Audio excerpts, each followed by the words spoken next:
പിതാവിൻ്റെയും പുത്രൻ്റെയും പരിശുദ്ധാത്മാവിൻ്റെയും നാമത്തിൽ ആമേൻ. എൻ്റെ പ്രിയപ്പെട്ടവരെ, ഇന്ന് ജൂലൈ മാസം 25 ശനിയാഴ്ച. അമ്മേ പരിശുദ്ധ അമ്മേ, അമ്മേ പരിശുദ്ധമേ, ദൈവമാതാവേ, കൃപാസനത്തിലൂടെ ഞങ്ങൾക്കും ഞങ്ങളുടെ ദേശത്തിനും അമ്മ മധ്യസ്ഥം തേടി തന്ന എല്ലാ അനുഗ്രഹങ്ങൾക്കും കൃപകൾക്കും ഞങ്ങളിപ്പോൾ ഹൃദയം നിറഞ്ഞ നന്ദി പറയുന്നു.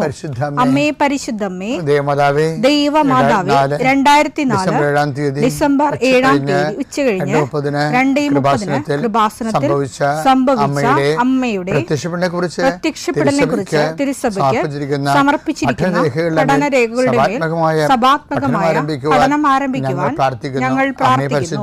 അമ്മേ പരിശുദ്ധമേ, ഭൂസ്വർലോകങ്ങളുടെ രാജ്ഞിയായ അങ്ങേയ്ക്ക് ഭൗമസംരക്ഷണത്തിനായി പ്രപഞ്ചപ്രകൃതിയെ തന്നെ തിരുസഭ പ്രതിഷ്ഠിക്കുവാൻ ഈ പ്രത്യക്ഷീകരണം വഴി ഇടയാക്കണമേ. പരിശുദ്ധമേ, ജപമാല മാതാവേ, സകല കൃപാസനം പ്രാർത്ഥനയോടും ചേർത്ത് ഞങ്ങളിപ്പോൾ പ്രാർത്ഥിക്കുന്ന ഈ കുടുംബത്തിന്റെ പ്രത്യേക നിയോഗം പറ മക്കളെ.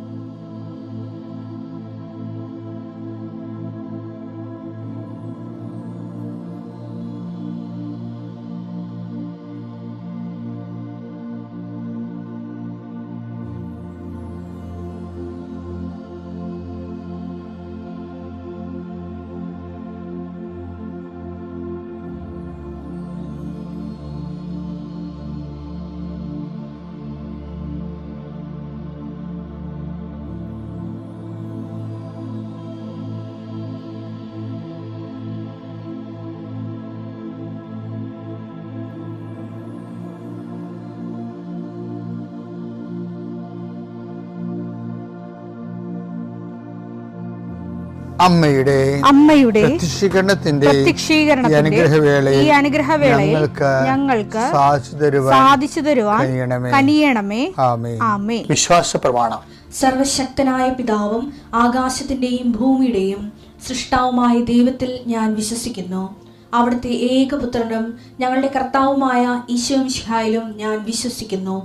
ഈ പുത്രൻ പരിശുദ്ധാത്മാവിനാൽ ഗർഭസ്ഥനായി കന്യകാമറിയത്തിൽ നിന്ന് പിറന്ന് പൊന്തിയോസ് പീലാത്തോസിന്റെ കാലത്ത് പീഡകൾ സഹിച്ച് കുരിശിൽ തറയ്ക്കപ്പെട്ട് മരിച്ച് അടക്കപ്പെട്ട് പാതാളങ്ങളിൽ ഇറങ്ങി മരിച്ചവരുടെ ഇടയിൽ നിന്ന് 3-ാം നാൾ ഉയർത്ത് സ്വർഗത്തിലേക്ക് എഴുന്നള്ളി സർവശക്തിയുള്ള പിതാവായ ദൈവത്തിന്റെ വലതുഭാഗത്തിരിക്കുന്നു.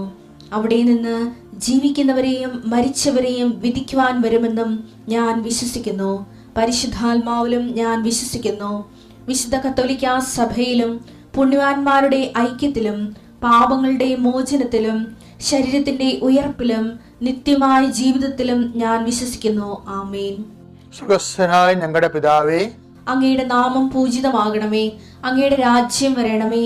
അങ്ങയുടെ തിരുമനസ് സ്വർഗത്തിലെ പോലെ ഭൂമിയിലും ആകണമേ. അന്നു വേണ്ടുന്ന ആഹാരം ഇന്ന് ഞങ്ങൾക്ക് തരണമേ. ഞങ്ങളോട് തെറ്റ് ചെയ്യുന്നവരോട് ഞങ്ങൾ ക്ഷമിക്കുന്നത് പോലെ ഞങ്ങളുടെ തെറ്റുകൾ ഞങ്ങളോടും ക്ഷമിക്കണമേ. ഞങ്ങളെ പ്രലോഭനത്തിൽ ഉൾപ്പെടുത്തരുതേ, തിന്മയിൽ ഞങ്ങൾ രക്ഷിക്കണമേ. ആമേൻ. നന്മ നിറഞ്ഞ മറിയമേ, സ്വസ്തി. കർത്താവ് അങ്ങയുടെ കൂടെ സ്ത്രീകളിൽ അങ്ങ് അനുഗ്രഹിക്കപ്പെട്ടവളാകുന്നു. അങ്ങയുടെ ഉദരത്തിൻ ഫലമായി ഈശോ അനുഗ്രഹിക്കപ്പെട്ടവനാകുന്നു. പരിശുദ്ധ മറിയമേ, തമ്പുരാന്റെ അമ്മേ, പാപികളായ ഞങ്ങൾക്ക് വേണ്ടി ഇപ്പോഴും ഞങ്ങളുടെ മരണസമയത്തും തമ്പുരാനോട് അപേക്ഷിക്കണമേ. ആമേൻ. കർത്താവിന്റെ ഉന്നതമായ നാമത്തിന് സ്വസ്ഥം ചെയ്യും. കർത്താവിന്റെ വിശുദ്ധ പൗരോഹിത്യത്തെ മഹത്വപ്പെടുത്തണമേ. കർത്താവ് സഭയിലുള്ള സാന്നിധ്യം പ്രകടമാക്കണമേ. 40 വർഷം ഞാൻ അർപ്പിച്ച കൃപാന്റെ യുഗതിയാണ്. കൃപാസനത്താരെ ജീവനോടെ പ്രത്യക്ഷപ്പെട്ട മാതാവിന്റെ മധ്യസ്ഥത്താൽ ഞാൻ മക്കളെ ഈശോ നാമത്തെ ആശീർവദിക്കുന്നു. കർത്താവെ, ജോലിയില്ലാത്തവര്, വീടില്ലാത്തവര്, ജീവിതത്തിൽ കലഹങ്ങളും ഭിന്നതകൊണ്ട് പിരിഞ്ഞു താമസിക്കുന്ന ജീവിത പങ്കാളികളെ, കുഞ്ഞുങ്ങളുടെ തെറ്റായ അവസ്ഥകൾ കണ്ട് വിഷമിക്കുന്ന മാതാപിതാക്കന്മാരെ,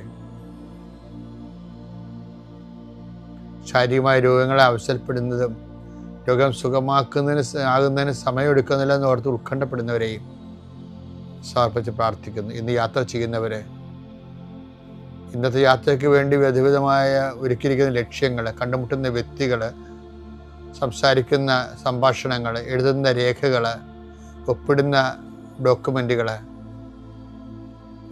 പങ്കെടുക്കുന്ന ഇൻ്റർവ്യൂകൾ, സെൻഡ് ചെയ്യുന്ന മെസ്സേജുകൾ എല്ലാം കർത്താവിൻ്റെ കൃപയാൽ നിറയപ്പെടാനും നീ ഇന്ന് തിരികെ എത്തുന്ന സമയത്ത് കർത്താവിൻ്റെ കൃപ നിന്നെ നിറഞ്ഞു നിന്നുകൊണ്ട് സന്തോഷം വന്ന് ഉറങ്ങുവാനും ഇന്നത്തെ ദിവസം മുൻനിർത്തി നീ കണ്ടുമുട്ടുന്ന ഓരോ നിമിഷങ്ങളെയും, നിൻ്റെ ഓരോ സമയങ്ങളെയും, സന്ദർഭങ്ങളെയും എല്ലാം സംരംഭങ്ങളെയും പരിശുദ്ധമ്മ ദൈവമാതാവിൻ്റെ മധ്യസ്ഥത്തിൽ രാത്രിയും തിരിച്ചെത്തുന്നവരെ കർത്താവിൻ്റെ നാമത്തിൽ മാതാവിൻ്റെ മധ്യസ്ഥതയും ഞാൻ നിൻ്റെ ജീവിതത്തെയും നിൻ്റെ കുടുംബത്തെയും ഈശോ നാമത്തെ ആശീർവദിക്കുന്നു.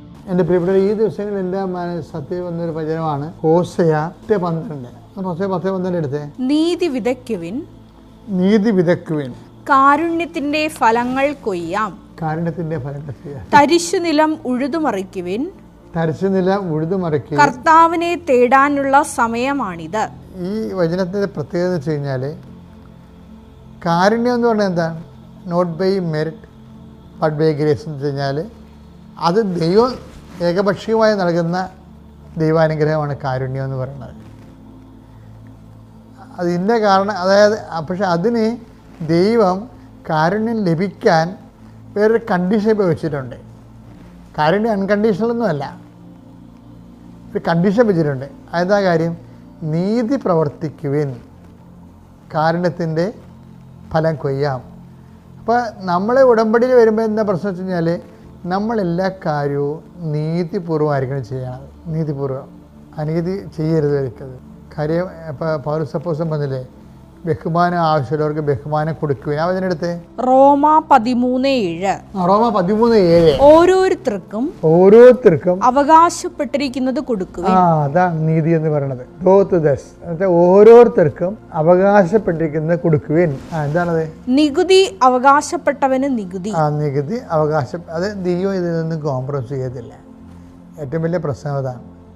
നമ്മൾ ദൈവത്തിനെ വട്ടം പിടിച്ച് ടാക്സ് വെട്ടിക്കാമെന്ന് ആരും വിചാരിക്കേണ്ട. ദൈവം ഈ ടാക്സ് വെട്ടിക്കുന്നതിൻ്റെ ഭാഗം അതല്ല. എന്താ പ്രശ്നം?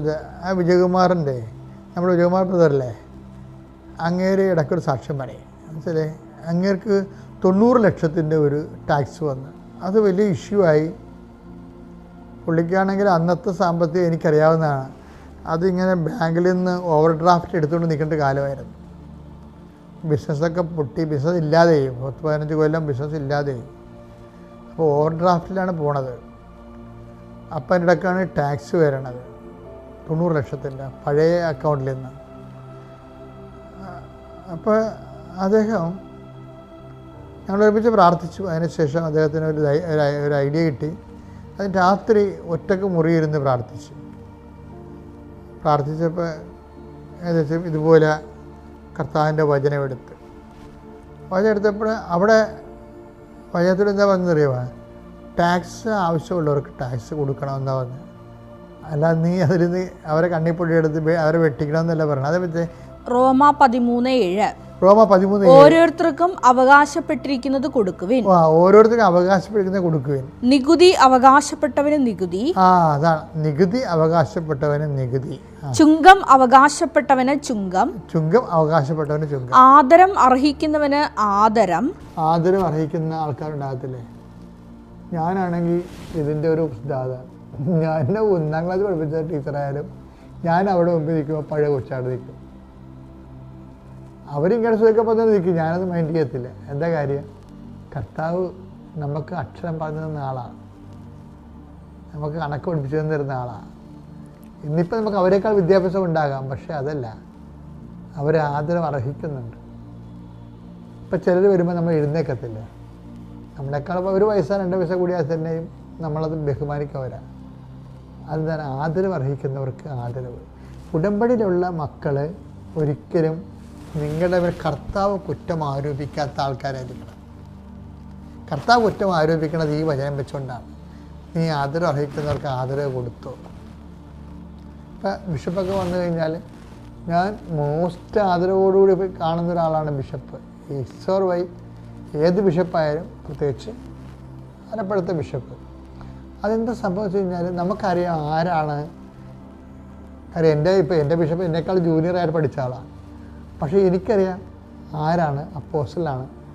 അദ്ദേഹമാണ് സഭയെ പരിശുദ്ധാത്മ ഏൽപ്പിച്ചിരിക്കുന്നത്. അപ്പോൾ അദ്ദേഹത്തെ കൊണ്ട് ഷെയ്ക്കാൻ്റെ കൊടുക്കുകയല്ലേ ഈ യൂറോപ്യൻസിലേക്ക് ഏറ്റവും വലിയ ഇത് യൂറോപ്യൻസ് വേറെ സ്റ്റൈലാണ്. ഇന്ത്യക്കാരെ കുറച്ചുകൂടി നല്ലതാണെന്നൊന്നും അറിയാൻ പാടില്ല, പക്ഷേ എന്നാലും ആദരവ് കാണിക്കുന്ന ആൾക്കാരാണ്. യൂറോപ്യൻസ് ഷെയ്ക്കാനാണ് ചെയ്യണത്, അത് ആദരവിൻ്റെ ഭാഗമാണ്. പക്ഷേ നമ്മൾ നമസ്കാരം പറയുമ്പോൾ നമ്മൾ ഓർക്കും ഇത് ആദരവാണെന്ന് ഓർക്കും. പക്ഷേ ആദരവാണെന്ന് ചോദിച്ചു കഴിഞ്ഞാൽ ചിലർ പറയും ഇത് ബുദ്ധസ്തി, നമസ്കാരമൊക്കെ ബുദ്ധിസ്റ്റിൽ നിന്ന് വന്നതാണ്, എൻ്റെതല്ല നിൻ്റെതാണെന്നാണെന്നാണ് സനാതനമായിട്ടുള്ള ആൾക്കാരുടെ വ്യാഖ്യാനം. പക്ഷെ ബുദ്ധിസ്റ്റ് വ്യാഖ്യാനം എന്ന് പറയണത് എനിക്ക് നിങ്ങളുടെ സ്നേഹവും ബഹുമാനമൊക്കെയാണ്, പക്ഷേ തൊട്ട് കളിക്കരുത്, തീണ്ടരുത്, നീ നിൻ്റെ സ്ഥലത്ത് നിൽക്കുക, ഞാൻ എൻ്റെ സ്ഥലത്ത് നിൽക്കാം, ടച്ച് ചെയ്യാൻ പാടില്ല. മനസ്സിലായി? അതും പ്രശ്നമാണത്. അത് ബുദ്ധിസം തന്നെയല്ലേ, മനുസ്മൃതിയിൽ നിന്നും കൂടി കയറി വരാം. നമ്മൾ വളരെ ഭംഗിയായിട്ട് പറയുന്ന ചില കാര്യങ്ങൾക്ക് ഇതുപോലെ ചില പണ്ട് പൂർവ്വപിതാക്കന്മാർ ജീവിച്ച മാനവികത വളരുന്നതിന് മുമ്പുള്ള ഉണ്ടായിരുന്ന കാഴ്ചപ്പാടുകൾ ചിലപ്പോൾ ആചാരാനുഷ്ഠാനങ്ങളിലേക്ക് കയറി വരാം. പക്ഷേ നമ്മൾ അത് എന്ത് ചെയ്താലും ചെയ്യണമെന്ന് ആദരവോടെയാണ് ചെയ്യുന്നതെങ്കിൽ അതാണ് വിഷയം. പൂർവികരുടെ ചില ആചാരം നമ്മൾ എടുക്കുമ്പോൾ നമ്മൾ എന്ത് മനോഭാവത്തിലാണ്, ഇപ്പോൾ ചില ആൾക്കാരോട് നമ്മളെല്ലാവരോടും സ്തുതി പറയാൻ നമ്മൾ കാര്യം നമ്മൾ എന്ത് മനോഭാവത്താണ് പറയണത്, അത് പറയണത് നമ്മൾ അവരെ ബഹുമാനിക്കുന്നതാണ്. അതാണ് ആദരവ് അർഹിക്കുന്നവർക്ക് ആദരവ് കൊടുക്കുകയും. അതിൻ്റെ അടുത്ത വാക്യം വായിച്ചേ, ബഹുമാനം നൽകേണ്ടവന് ബഹുമാനം. അപ്പോൾ ഈ ബഹുമാനവും ആദരവും ഒക്കെ, അതായത് അത് കൊടുക്കാത്ത ആൾക്കാരുണ്ട്. അതിൻ്റെ അർത്ഥം അഹന്ത എന്നതിൻ്റെ അർത്ഥം അവർക്ക് അഹന്തയാണ്. ഞാൻ ഇങ്ങനെ മറ്റുള്ളവരോട് ഇങ്ങനെ ആദരവ് കാണിക്കുമ്പോൾ ഞാൻ കുറഞ്ഞു പോകുമെന്നുള്ള ഒരു മിഥ്യാധാരണയാണ് വരണത്. അപ്പോൾ ഇന്ന് പക്ഷേ ഒരു അഹങ്കാരിയായിട്ട് ആൾക്കാരുമായിട്ട് ദൈവം ഉടമ്പടി നമുക്ക് പോയി ബലം പറയുക ചെയ്യാം. ചില ആൾക്കാരുള്ള ഇവിടുത്തെ ഉടമ്പടി, കൃപാസനത്തിൻ്റെ ഉടമ്പടി ബലാത്കാര ഉടമ്പടി എന്ന് പറയും. പല ആൾക്കാരുടെ ഉടമ്പടി ബലാത്കാര ഉടമ്പടിയാണ്. എന്ന് വെച്ച് കഴിഞ്ഞാൽ യവനും ഒരു ബുദ്ധിയുമില്ല, ബോധമില്ല, അഹങ്കാരത്തിൻ്റെ കൂടായിരിക്കും. അങ്ങനെ ഒരു അഹങ്കാരിക്ക് ഉടമ്പടി ചെയ്യാൻ പറ്റത്തില്ല ശരിക്കും. അതാണ് ഈ ആദരവ് അർഹിക്കുന്നവർ ആദരവ് കൊടുക്കണം, ബഹുമാനം അതിലായിരിക്കുന്നവർ ബഹുമാനം കൊടുക്കണം.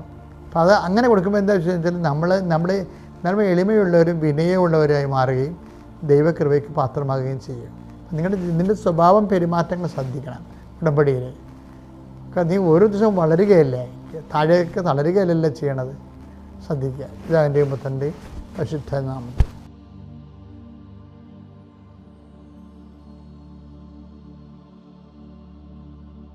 അത്യപൂർവ ദൈവാനുഭവങ്ങൾ ഇനി നിങ്ങൾക്കും സ്വന്തം. ഈ യൂട്യൂബ് ചാനൽ ഇതുവരെ സബ്സ്ക്രൈബ് ചെയ്തിട്ടില്ലെങ്കിൽ ഇപ്പോൾ തന്നെ സബ്സ്ക്രൈബ് ചെയ്യുക. ഈ വീഡിയോ ഇപ്പോൾ തന്നെ നിങ്ങളുടെ സുഹൃത്തുക്കൾക്ക് ഷെയർ ചെയ്തുകൊണ്ട് കർത്താവിൻ്റെ പ്രേക്ഷിതരാകുക.